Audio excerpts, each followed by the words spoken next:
Texas Tech and BYU both deserve to be in the college football playoff. And at the risk of sounding like an insane person, so does Utah. This is actually a pretty excited Locked On Big 12.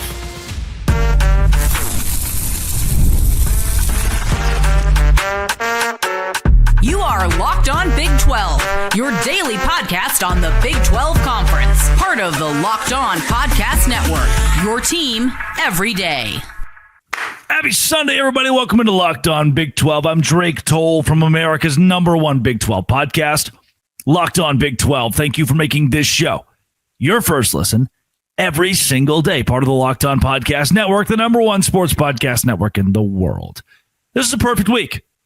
Yeah, Utah looked really bad. And yeah, BYU made things a little too interesting. And Cincinnati looked like it had never played a game of American football before. Get a kicker. Jeez.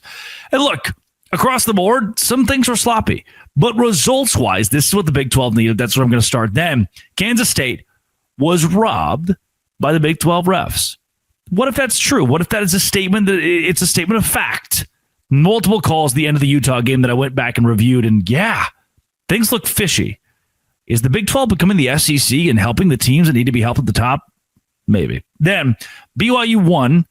Was that enough? Was it impressive enough to get you in? I would love to talk about that, but I want to spend a little bit of time about the F the Mormon chants from Cincinnati fans. I think that we should talk about a BYU win, but even more curated a conversation towards Cincy fans and the rest of the Big 12 to say, hey, BYU, we stand with you. And just because other people want to discriminate because of faith, I don't. And I think most reasonable Big 12 fans don't either. You donated $27,000 or pounds or whatever it was worth of food to Cincinnati, and that's how they want to treat you. Sorry about that. We will start. Why not, dude? Just bear with me here. Let's do it. We'll start with Oklahoma State and UCF. You may not have even known these teams played. Zane Flores, baby. This game sucked. I mean, on a scale of 1 to fun things to watch, there's a paint drying competition happening on Tuesday this week in Savannah, Georgia, that would probably be more entertaining than what we saw out of UCF and Oklahoma State. That's it. That's my synopsis of this game. A combined 28 first downs, 12 for OSU, 16 for UCF. If I'm a UCF fan, I'm worried about, it's first-year head coach, but just, is there a good trajectory? Should we be happy? Should we be excited? There's a lack of discipline. It feels like this team, 10 penalties, 72 yards. I don't know. That's how I deduce what happened today between UCF and Oklahoma State. Why not start there, right? Then Baylor, Arizona. I'm going to go through single one of the games in the Big 12. And look, this is a game that got out of hand for Baylor very quickly. I'm watching, rooting on my Baylor Bears, of which I'm an alumni of, and it's 21-17. Now, I put quite a bit of money on Arizona, and I won all of that money. I'm a smart guy, I'm a smart gambler, and it was because mistakes piled up immediately for the Bears toward the end of this game. This is a win that is great for BYU. You have a road win against Arizona. This is a win where Noah Fafita didn't look great, where the running game didn't have to look great, because Baylor turned the ball over and made them, they pissed down their own legs so that Arizona could benefit off of the Bears falling apart, and the score looked so violent that Arizona will likely be a top 25 team next week.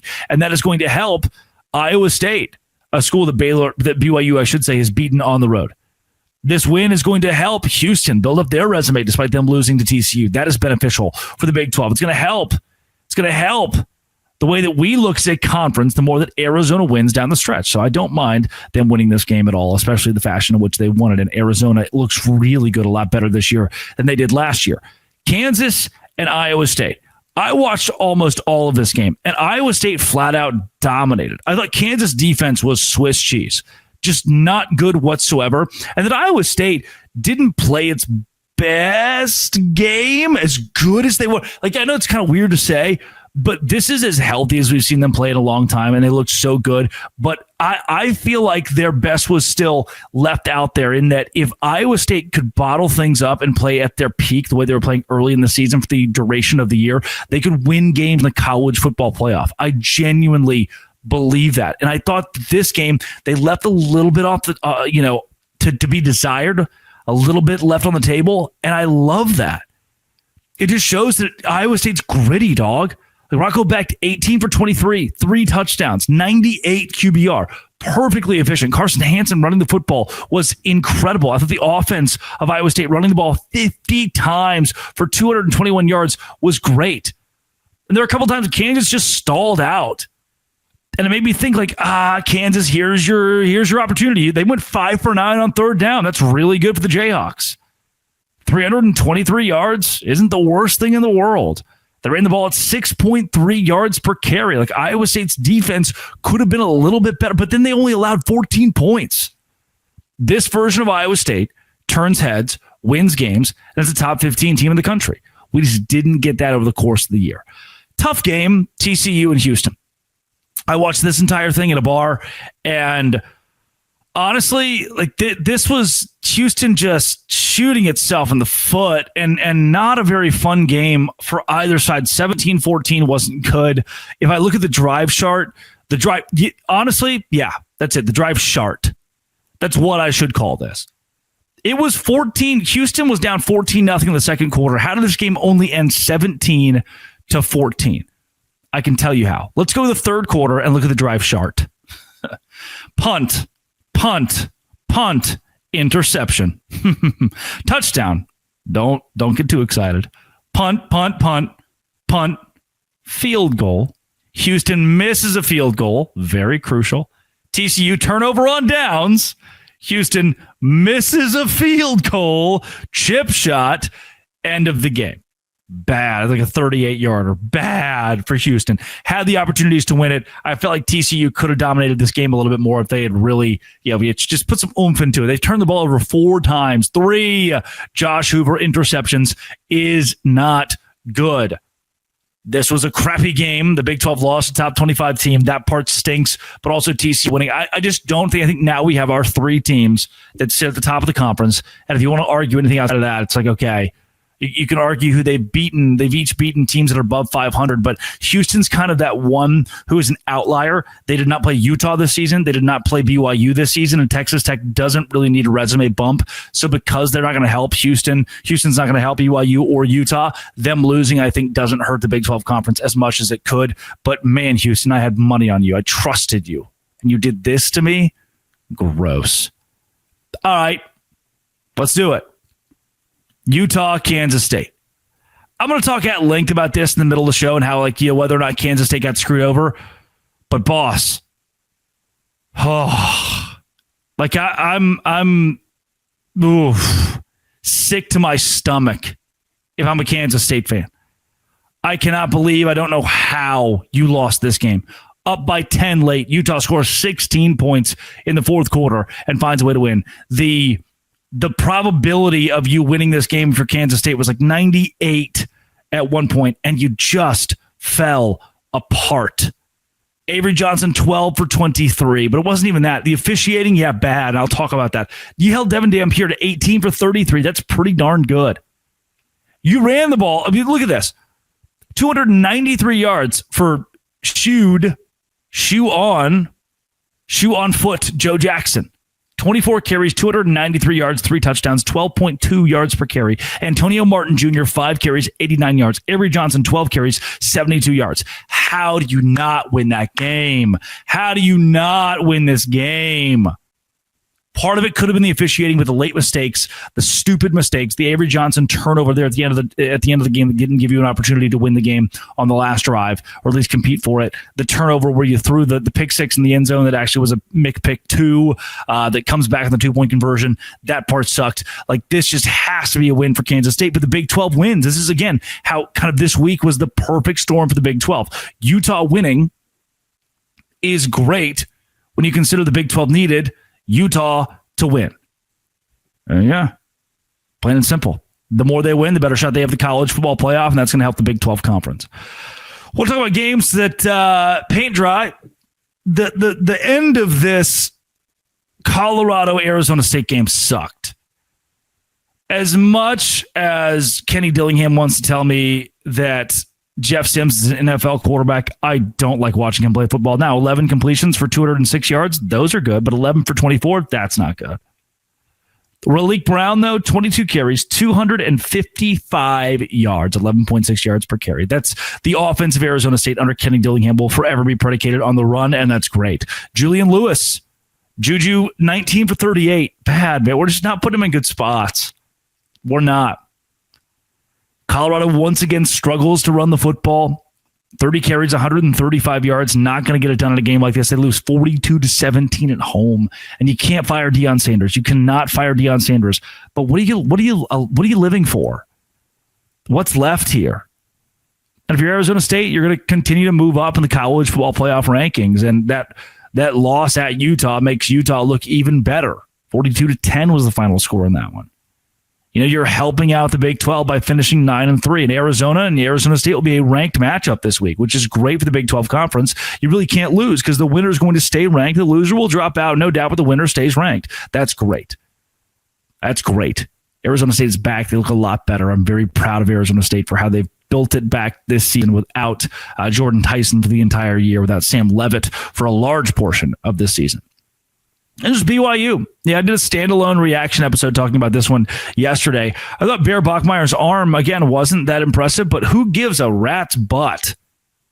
I mean, what a game on the ground for the Cougars. LJ Martin, 32 carries, 222 yards, 2 touchdowns. That's just gritty, dog. That's just big dog doing what big dog do. I was blown away by BYU's offensive line without their starting left tackle. I thought they played super well. I was blown away by BYU's defense. If you look at the stats in this game, Cincinnati, 19 first downs, 4 for 13 on third down. Now, their fourth down efficiency was good, but 4 for 13 is not great. Brendan Sorsby was forced to throw all game long. 25 for 38 is not great. It's not great.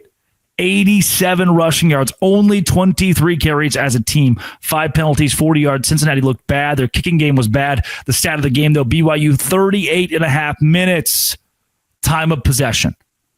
That's a blowout. That's dominance. That's a double-digit win. I know it was a garbage time touchdown for BYU to win this game by 12, but it is a blowout on paper given the time of possession.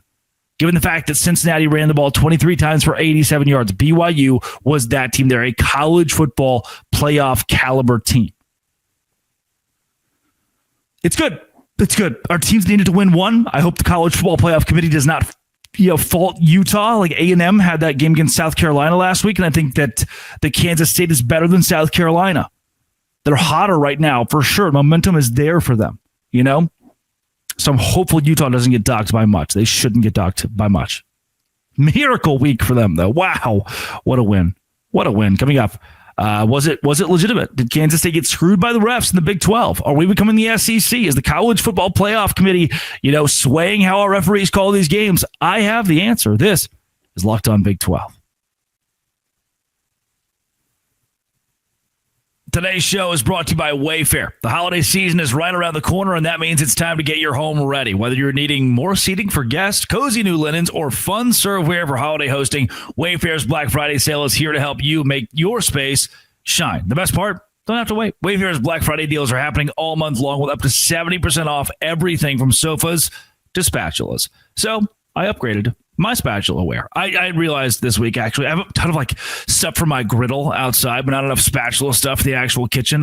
People have gotten on to me for that around my home. So I got new spatulas from Wayfair. They came within a couple of days. I was super stoked by them too. Don't miss early Black Friday deals. Head to wayfair.com now to shop Wayfair's Black Friday sale up to 70% off. WAYFAIR.com. Sale ends December 7th. That's a long Black Friday. All that and more at wayfair.com. Yeah, man, I think Kansas State got screwed on this deal. And here's the reason this matters for the entire Big 12. It matters for Cincinnati and UCF, for Colorado and Arizona, because one day this could be you.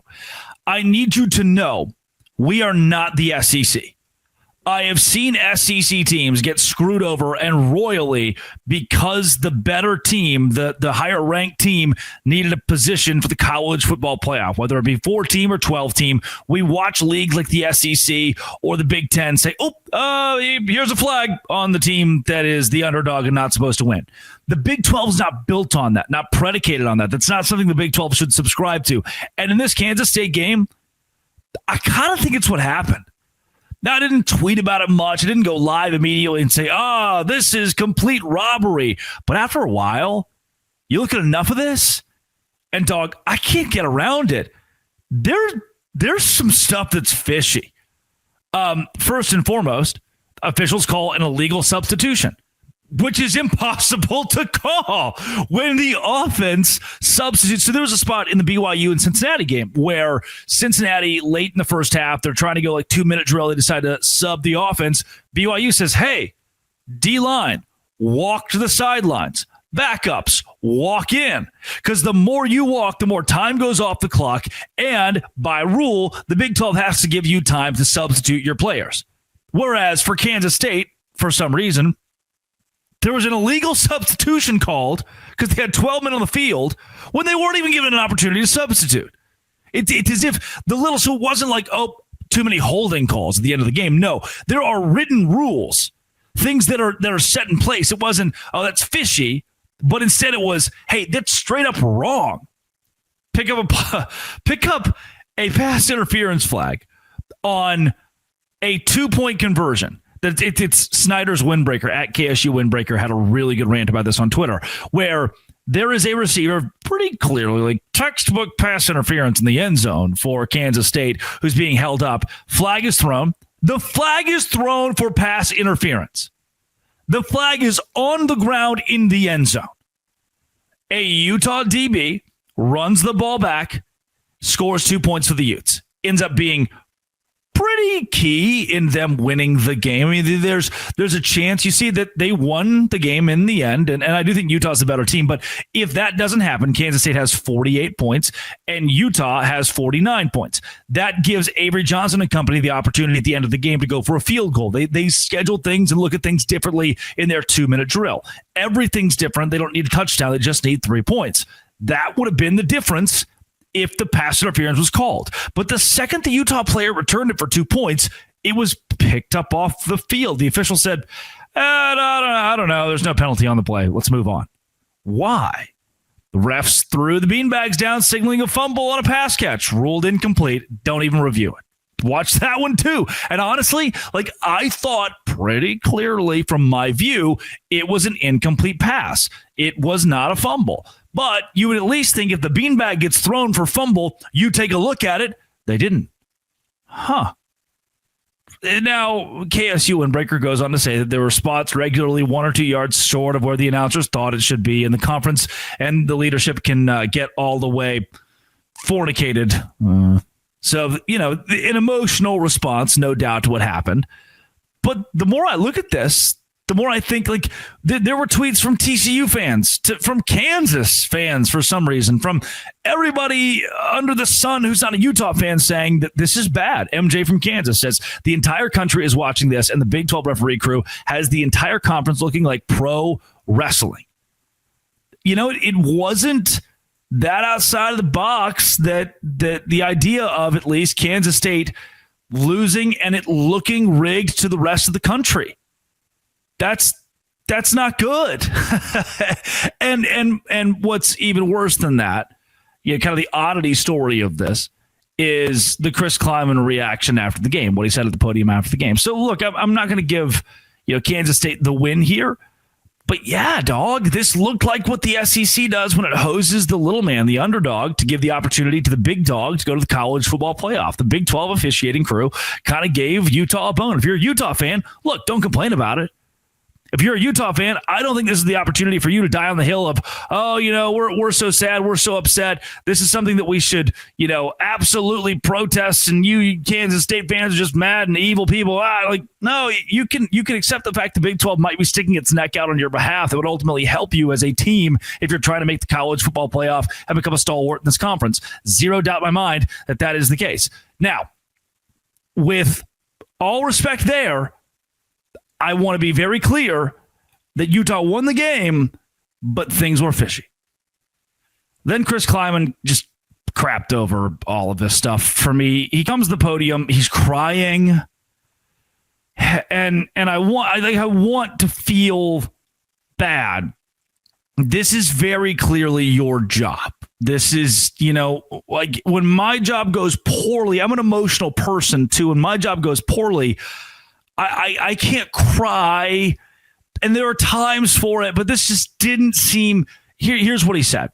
I know a lot of people thought we would come over here and lay down. The kids have cashed it in, but I've heard it enough. I've heard that I cashed it in. I've heard the players have cashed it in. This tweet is from Derek Young, KSO. Says, I got to be honest with you, I'm tired of it. Giving my freaking ass life for this place for 7 years. That's just not what you say. Don't tell us what you've given for 7 years. These fans have given decades upon decades of support, from money to showing up to making sure they root on the team. And there is something to be said for the fans that support the team the way the Kansas State fans do. Given everything for 7 years. He repeats himself. I feel like I deserve a little bit more respect. I'm frustrated like everyone else, but I love those kids. And I just don't think that's what your fan base wants to hear when you're up by 10 with a couple minutes to go and have the chance to close the game off. Have the chance to just go win. I don't want my coach to come to the podium and say, I deserve respect. I've given my all for 7 years. Respect me. And then the athletic director comes in, gives him a hug at the very end of it and says, you're not going anywhere, man. We got your back. Gene Taylor, the direct quote, you ain't going anywhere, brother. Understand that. We got your back. We got your back. Dude, that just, from a fan standpoint, I think Chris Kleiman, from the standpoint of the Locked On Big 12 host, should be the head coach next year. I still have confidence in him and what he's building. I do. From a fan standpoint, the last thing I want is to hear that from the head coach. That doesn't give me faith. That doesn't reinvigorate me. It doesn't make me think, oh, we've got our guy. This is going to be good for the next few years. This Utah and Kansas State game had everything I love about Big 12 football. It had oddity. There was something weird about it. To the post-game press conference where the head coach says, respect me, please clap. Ugh. I don't know if that's a good thing, Chris. I don't know if we should have said that, Big Hoss. I don't know if we should have said that. Coming up, let's do a comprehensive breakdown of what just happened in BYU and Cincinnati. This is Locked On Big 12. Today's show is brought to you by Game Time. Game Time is exactly where I go as a Baylor Bears fan. But you can probably find pretty darn cheap tickets for the Baylor Bears games. College football being here means that I can't be more excited to tell you about Game Time and the fact that there's nothing like it because I can use the zone deal. The zone deal. And you say, what are zone deals? Well, I go pick a zone, pick the section. Game Time picks the seats. You say big. Honestly, it's faster, it's cheaper, it's less stressful than any other way that I bought tickets. So take the guesswork out of buying tickets. College football tickets with Game Time. Download the Game Time app. Create an account. Use code LOCKEDONCollege for $20 off your first purchase. Terms apply. Again, promo code LOCKEDONCollege for $20 off. Swipe, tap, ticket, go. Download Game Time. Do it today. It's Game Time. Game Time. This segment should be about how BYU went on the road and beat a very good Cincinnati team and did so handedly.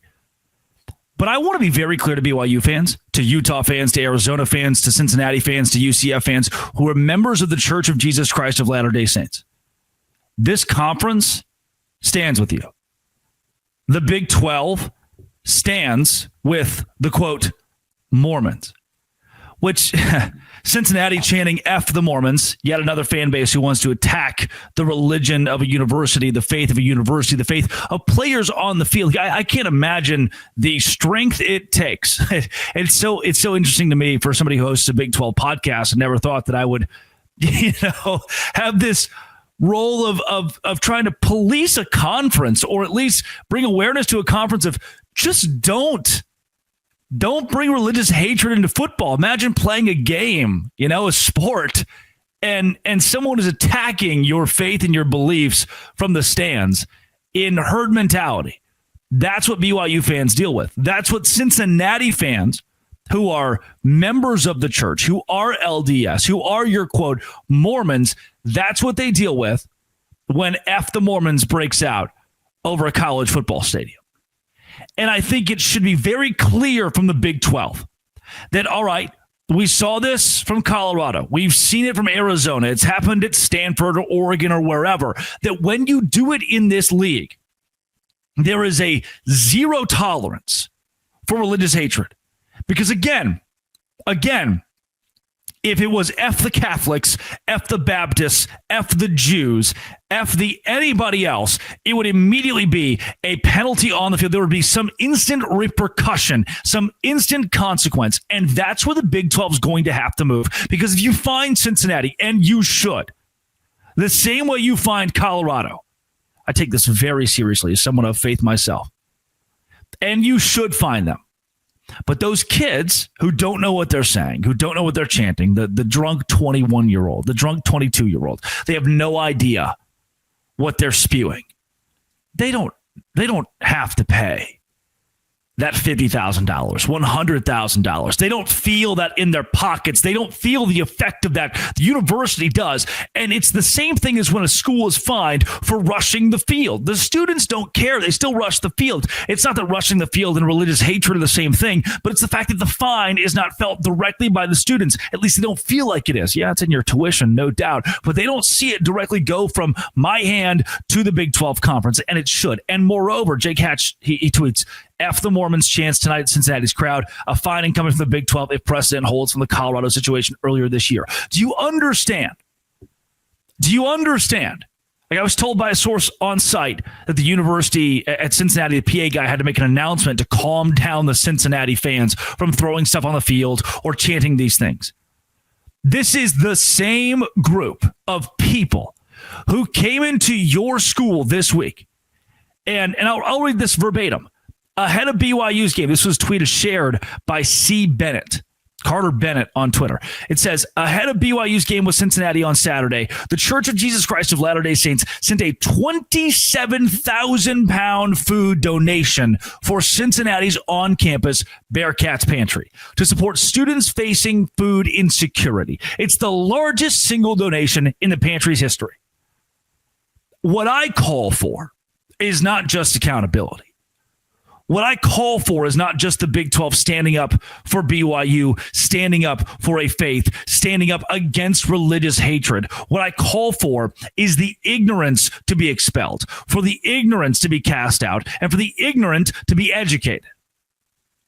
I hope the Cincinnati kids who were in the student section, the men, the women, the adults who were at the game who chanted these things, see stuff like this. They understand the effect that BYU, the church, the people have had on their university. The hungry students on their campus that could be in that student section chanting these things, for all I know, will be fed because of the love and the hospitality of a faith.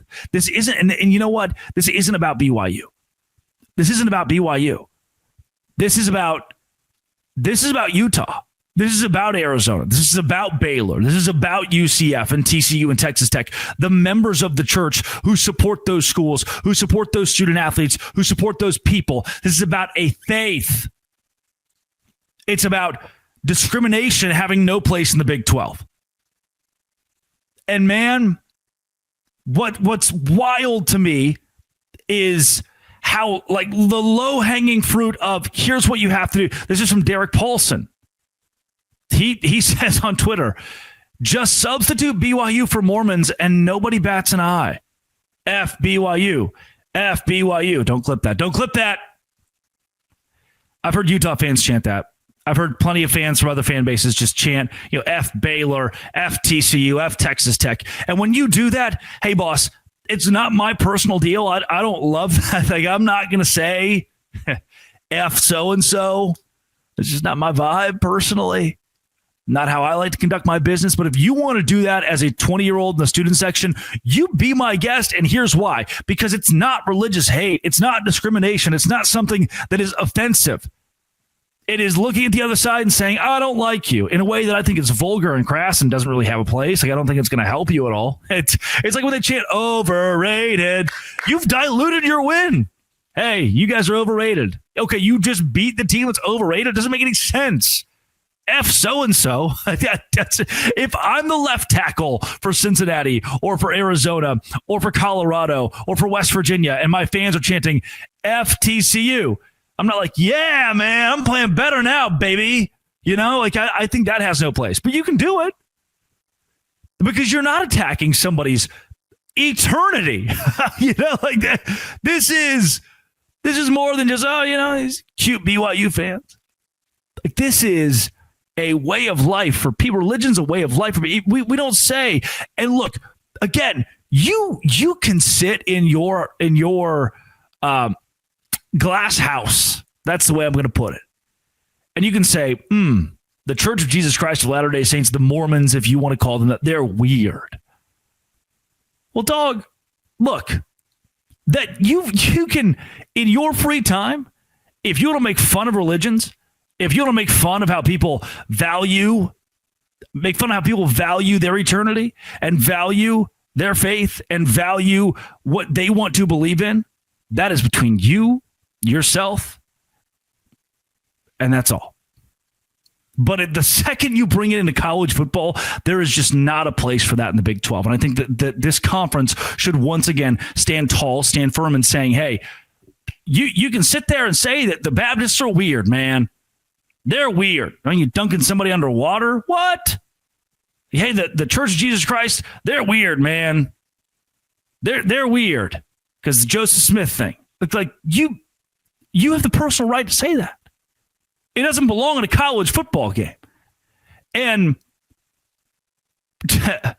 chanting to F that group of people has zero place in the Big 12 conference.